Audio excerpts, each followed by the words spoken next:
Remember that anime, Drifters? Yeah, me neither. I kid. But no, when I was getting caught up on Ishura, a new series that is hitting in the winter 2024 anime season, I was getting Drifter vibes. It really had that sense of like a bunch of different people of different worlds coming, or at least our world, coming to this fantasy world, all having like superpowers and causing mischief within that world itself. But when I got to the second episode and the third episode, things started changing a bit. It didn't really kind of give a sense that this is exactly what it's going for, but it sort of might be what that's going for. But that kind of gets into my biggest complaint overall that I have with Ishura as a series so far. But it's kind of one of those series that, while the structure seems to be all over the place, it doesn't really seem to have a focus. It's spending way too much time introducing too many characters. But it's one of those series that I think if it comes together, like if it delivers on what I think it's going for, it could be a really, really fantastic and very refreshing series that seems to be going for isekai. I'm not sure. But yeah, this is my thoughts on the first 3 episodes. So let's just jump right into it and get into the synopsis, which opens up in this world, again, like a fantasy world. You have, right at the very beginning, we jump into this area, which is the Nagan Labyrinth City, which is a city that is built upon the remnants of a labyrinth that once stood the true Demon King that was essentially destroying the world itself. Like, this Demon King was causing so much havoc. He pretty much decimated all civilization except for like one kingdom. And again, we dive into this one particular labyrinth city where you have like scholars and dungeon crawlers that are all kind of meeting up to this place. And we follow this one girl named Yuno. And Yuno is currently studying there at this academy. She meets a friend. With that friend, they're kind of studying magic together. It seems like this Yuno girl kind of likes this other girl, but it kind of sits on the setting that, everything's at peace. The Demon King's gone. The hero that seemed to have defeated the Demon King is missing. Nobody knows who it was. And all is at peace. Except for, it's not. Kind of gets in this whole sense of humankind being foolish enough to believe that there's peace because this Demon King's gone. Well, these golems start kind of pouring out of this labyrinth. The labyrinth itself stands up. Like the labyrinth was a massive, massive golem. And it just starts decimating everything, killing everybody, including this person that Yuno has just met and really, really likes. And at this moment that she's pretty much at her wit's end, everybody's dead, she's even accepting death herself, suddenly this person that they call a visitor shows up. This Sojiro Yagyu. And yes, he's kind of dressed oddly. And he carries a sword that is dull as all get, but yet he's able to slice through these golems like a hot knife through butter. And yes, Yuno calls this guy a visitor. It's what they call people that are from distant worlds. So over time, we get a sense that lots of things come from distant worlds. Other worlds where magic items, people, all visit this one world and just cause havoc. And even though Sojiro defeats all the golems and even takes down the massive golem, it seems like Yuno doesn't like this guy. She kind of comes to a realization that he might have caused the golem to awaken just because he sought a challenge. This guy is traveling everywhere just looking for something to destroy. He even brings up tanks. Like, that was more difficult, that was more entertaining to take down than a tank itself. And she doesn't know what a tank is, obviously. But it kind of gives a sense that this guy is a thrill seeker. And she does not like him because, one, again, she sort of equates the fact that this thing appeared and destruction happened because he showed up, or possibly the golem awakened because this visitor showed up. But on the other hand, it seems like she wants to, I guess, accept the idea that she hates strong people, because the existence of strong people, I guess, highlights the fact that she is weak, or at least discounts her livelihood. And so she wants to find some way of getting this guy killed. So she offers to him, hey, if you're looking for a challenge, there is the last remaining kingdom. This kingdom is trying to bring in strong people for something big. She doesn't know what it is, but you might be able to find a challenge there. And she decides to actually travel with him, hoping that one day she'll witness somebody stronger than him defeat him, and then, I don't know, get her revenge. After this, we kind of jump around a lot. We kind of go to, with each episode, you kind of meet 1 to 2 different individuals that all have some sort of uniqueness about them. And it seems like the central focus is the idea of this last remaining kingdom looking to do a competition to essentially select who is the hero. Because again, the hero that defeated the true Demon King is gone. So they want to select a hero. And so they are calling out for everybody to come to this kingdom. At the same time, we get a sense of politically there's some issues happening. See, this major kingdom that is the last remaining kingdom, one of the major guards, one of the officials of that, there's 29 officials that actually run that kingdom in the stead of the actual queen. One of the 29 broke off from the kingdom and created their own kingdom, Lithia. And there seems to be, obviously, issues coming with that. That one day these two kingdoms will eventually go head to head and a war will break out. When we focus in on Lithia, we follow that one official, which is Taran the Guarded. And Taran is aided by a pack of wyverns that are all led by one wyvern named Ragniji. Ragniji. At the same time, some very skilled individuals, which they may be visitors also, are coming to that kingdom in order to aid them. And a lot of this focus in this town is on Terran, how they are trying to essentially build up defenses and also figure out how this major kingdom, Aratia, is sending bandits and whatnot to essentially test out their fortifications. So she employs an individual known as Dakia the Magpie, and he is a skilled bandit. And everything that he looks at, he sees things with like precision eyesight, and he's very skilled, and he also hates order. The last perspective that we get is another one of the 29 officials of this Aratia, and that is Hargant. And he is seemingly a thrill seeker. He's seeking glory, and after apparently wiping out thousands upon thousands of wyverns, which pretty much got him his notoriety, he is seeking to take down a legendary dragon. And then while he's trying to take that down and getting his butt kicked, this Star Runner shows up, which is a 6-armed wyvern that apparently has spent their entire life trying to find any and every labyrinth in the world to find the magical items from it, which again is implied are all from distant worlds. And this Star Runner, what makes them so special is the fact that they're super fast, but additionally the fact that they pretty much know how to use pretty much any type of weapon. And that's kind of the setup so far. Like I said, these two kingdoms that are going to possibly go to war with each other, and then introducing a crap ton of characters. All the while having this central focus, which is that this kingdom is looking to select a hero at some point. So my thoughts on Ishura so far. Let's get the visuals out of the way. I think that this is like one of those shows where it's like, this part I really like, but this part I really hate. It employs the use of some not horrible CGI, but it is CGI that kind of sticks out, especially the wyverns. You get a lot of wyverns that are fighting, like they have these 2 packs that are essentially going head to head, and it just didn't look good. Even with Star Runner, he is a wyvern and doesn't look the greatest. So yes, I think my biggest negative that I have for the show so far is that the CGI is not good, and it employs a use of a lot of it. Outside of that, it visually looks really good. I like the style of it. I like how gruesome it is, how like visceral it is, and a lot of the animation sequences that don't have CGI, like with Sojiro Yagyu when he's fighting, or with Dakai the Magpie when he was fighting. The sequences where you have 2D animation and a character fighting, it looks really, really good. So it's kind of like a half and half. I think overall, I really enjoy it. I really enjoy it. The CGI does give me cringes every now and then, but I think overall, it looks pretty fantastic when it's not utilizing too much of it. The music itself is pretty solid as well. They employ a lot of like heavy music in there and stuff like that just gets your energy pumping. Overall, the presentation is just really solid. That aside, what I think of the story of this series so far, I struggle. I really, really struggle, because it's one of those series where I like the setup so far. It feels very unique, and like I said, it feels very brutal. Like from the very beginning, it's getting used to this character named Yuno and her friend, and then immediately it just doesn't hold anything back. We thought it was peaceful, and then suddenly friends getting limbs ripped off right in front of her, and the thing's just ripping her to shreds, and there's nothing she could do about it. There's blood splattering everything. It just doesn't hold any back. It's kind of in the same vein as something like Kingdoms of Ruin in the previous season, but I feel it's a lot more weighted and it's a lot more grounded in reality. It's not trying to do it for shock value. It's there, and it's just violent. But outside of that, it's like everything so far is like a good setup. I like the world that they're building so far, this idea of this world that's seemingly kind of ravaged by the existence of distant worlds. These distant worlds where not just people, this isn't just a bunch of isekais. Like I said, I think the only character that's supposed to be an isekai, I want to say that obviously Sojiro is the very first guy that has this blade. He's obviously, because they're even referencing an actual person in feudal Japan that essentially utilized a skill where he could turn the opponent's weapon upon themselves. That's his skill.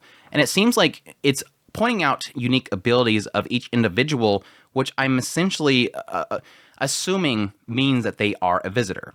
Again, Sojiro Yagyu, he has a dull blade, but he's able to cut through anything. He's able to use an enemy's weapon upon themselves, and additionally, he knows how to find their vital locations.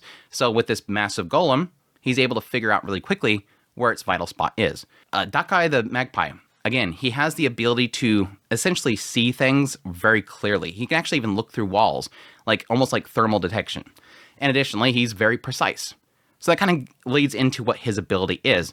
And he wields a magical weapon, which again is also another thing of a distant world. Star Runner, I'm guessing, is also a visitor. It's a worm that has essentially 6 arms, and he talks like a human, moves around kind of like a human. They introduced this wagon full of a couple individuals, including Lana the Moon Tempest. Not sure what her ability is. You had Sharka the Sound Slicer. He's looks like a skeleton guy that seems like he has the ability to slice anything or something like that. And then you have Hagwar the Pelagic. This like plant creature thing, it's just like a thing of a bunch of roots. Maybe, I don't know, expands itself or whatever. Like I said, it's kind of introducing a whole bunch of different individuals that all have some sort of unique ability within themselves, which I'm assuming they're all visitors. And again, these are incredibly powerful people that seemingly are all going to be coming to this one location, or at least this conflict between these two kingdoms, all with the center focus of finding a hero. Now, yes, obviously the biggest question mark that I have really early on is why is this kingdom so obsessed with finding a hero? They point out that there was this demon king. This demon king was defeated, and they want to find a hero. They have to appoint somebody. Now, my question is, okay, now you have this threat that is this other kingdom, Lithia, and Ariatia. They have to make this competition, although this is this threat that will attack during that time. You would think that they would just put that on hold and focus on this, but they're obsessed with finding this hero. My assumption is that maybe in the wake of the Demon King going away, maybe the Demon King was one of these strong individuals, maybe was a visitor, and maybe they're trying to bring in all the heroes, all the strongest people, so they can either get them to kill each other or to get rid of them. And that seems to be my assumption. The kingdom is just trying to get rid of powerful people, and so they're going to have a competition in order to, I guess, allow that to happen. But see, that's kind of gets into my whole issue, is it's spending so much time introducing so many characters that I don't really know what the central plot line is, and if it ever is going to get to it. I'm hoping that based on certain character listings on certain websites, we may have just maybe one more group to kind of introduce. They want to bring in the Stampede in order to take out Lithia. And I think there's a character in the OP, which is an elf. And then I think the other ones that they're kind of pointing out is this weird individual that's traveling everywhere, this chick with a gun, and this ice dragon thing. Maybe once they introduce those characters, maybe we'll finally focus on the story itself, which seems to be opening it up as both a conflict between these two kingdoms and additionally this hero competition, which I don't know what exactly that's going to unfold. Maybe it's just going to have a tournament or something like that to kind of figure it out. But it seems like it's so far, despite the fact that it doesn't feel like it has really too much focus, which I think is its biggest detriment, it still is a very interesting world. And I want to see what exactly they're going to do with this multitude of characters that are all seemingly coming together for different reasons. And I think I have a lot of promise in what they can do with it, just because I think each individual story so far has been interesting. I like Taran's story and the idea that she is apparently this self-proclaimed demon lord, and she is creating her own kingdom. She obviously has a reason why she doesn't like the original kingdom. Again, we have the perspective of the original kingdom and them essentially seeing her a threat, but yet building up this whole thing. The inclusion of Yagyu and him coming in there and just being a thrill seeker. I think the most fascinating story so far was both the worms. Star Runner is this wyvern that was born with 6 arms, and it decided to go out and seek treasures. His whole thing is just seeking a challenge. But he seems like he's a lot more focused than Yagyu. Yagyu is just a thrill seeker. He's just going around destroying things. Whereas Star Runner is actually seeking treasures and wealth and any labyrinth he can find, finding challenges that he can go in and undertake and take down. And it seems like there's a lot of connection between him and one of these council members, and the idea that they apparently used to know each other. Hagen is trying to push him away, saying that I killed many of your kind, whereas Star Runner sees him as a friend and even goes so far as to save his life. And then the other wyvern that we have a lot of focus on is Ragnaji, which was, again, somebody that's assisting Terran and Lithia. He is a wyvern that has actually taken a pack of wyverns and took them under his wing, and additionally became one unit, that if any of them step out of line, they even have this one situation where one of the wyvern actually goes out and kills a 9-year-old. And so he has this big council meeting and says, who killed this girl? This kingdom, Lithia, trusts us, and we're protecting this kingdom, and they're in return, they're feeding us. So by you attacking the citizens, you are taking away our food. You're going to take away that trust that we have. And so they literally have this big council to figure out who it was, and then completely destroys him because he wants to maintain that order. And there seems like a lot of weight of that upon this wyvern. And then there's this like a side story where apparently it knows Kurte, which is, I believe, the daughter of Taran, and hanging out with her, and she's blind, and it gets in a little conversation about what they think of Lithia and this kingdom and the future of it. There's a lot of interesting things in here, and the similarities and the wounds of what has transpired with the previous Demon Lord and what that effect caused to Kurte and Ragnaji. So again, there's a lot of really interesting stories in here. But you might get the sense, like, I just did all this talking about this show, and I feel like I've talked about a million different things, but how do they all connect? That's the big question mark the series has right now for me. Is it's a lot of really interesting stories, but what does this all have to do with each other, and how is it gonna manage to bring it all together in a way that's really interesting? And again, I think because of how each of these individual stories are playing out, how really crafty they are, and how very interesting they are, it shows me promise that this could actually pull this together in a very intriguing way. I think the biggest shock that I had with this show is when I was first looking into it, based on the PV, I was assuming this was going to be a manga. And in actuality, it's a light novel, which now after watching the show makes a lot of sense because there's a lot of stuff that it's getting into with these characters, and it's a lot to do with their driving force and what they're able to do, rather than just them applying their skill. When it does it, it looks really good. And like I said, when it's not using CGI, it has promise for me in this being more about the characters and the story than the action because it's a light novel. At the same time, there is a side of me that almost feels like I'm slightly lost in its storytelling, which may be due to the idea that I'm assuming there's a chance that a lot of the light novels being skipped. I don't know. It may be purposely this scattershot, or it could be the fact that they might be cutting content. I mean, my biggest issue that I've had so far, and again, I might attribute this to the light novel if it is true. I might look into it to see if it's true. Yuno is a prime example that she almost feels so broken that I assume it's because something is missing in translation or possibly missing in the adaptation. Again, is the girl that was at this labyrinth city that was saved by Yagyu, and she, in turn, wants to get him killed. Again, early on with her in meeting Yagyu, it made sense in the idea that she thought in her head there was a possibility this labyrinth awoken due to the presence of a visitor. Or possibly this visitor, Yagyu, awakened the golem so that he could fight it. Right there, I understand if she hates him, and she wants him dead. But then she transitions to talking about how, no, wait, I think I got it. I hate strong people. She hates Yagyu because he's strong, because his existence makes her existence as a weak person pointless. And thus, because she hates strong people, she wants to see him dead. And so her logic, and this is where it breaks for me, her logic is that because of that, I want to see Yagyu dead. Even though he saved my life, even though she was going to accept death, she didn't really want to accept death. Even though he saved her life in that moment, she wants to see him dead. Because he's strong. And thus, here's where the logic breaks. She wants him to meet other strong people that he can't beat so that he dies. Logic, right? She hates strong people. She wants this strong person dead. So she wants to look for other strong people that are stronger than him to kill him. Logic. Again, this is where I think that there's might be a possibility of things being lost in the adaptation. But that was just one single moment that kind of bugged me. I think for the rest of it, it's just sort of a little bit of a strain for me because there's a vagueness to a lot of this stuff. Like, why is Dakai helping Taran? Why is this one kingdom want this hero thing so badly when this other kingdom might squash them?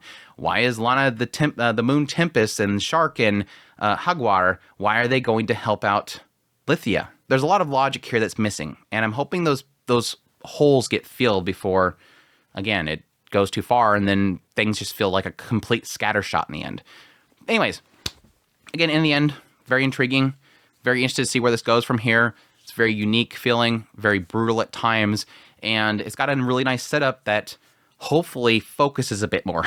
That's its only real big problem, is that it needs to focus. I hope this story focuses and stops introducing characters every episode, and then I'm like, great, 12 episodes of introducing characters and that never do anything together. We'll see. But that's my thoughts on Ishura, a series, again, that's in the winter 2024 anime season. Hope you guys enjoy this video as always. If you did, make sure that like button down below, comment. Let me know what you think of the series so far if you're going to be checking it out. Additionally, if you're new to the channel, make sure that subscribe button to get my content and news, reviews, first impressions, top list if it's anime, it's pretty much here. Additionally, if you want to support channel more and you like this content, I have a Patreon link, tips link, super thanks, membership button down below. Greatly appreciate what it does, and y'all take care.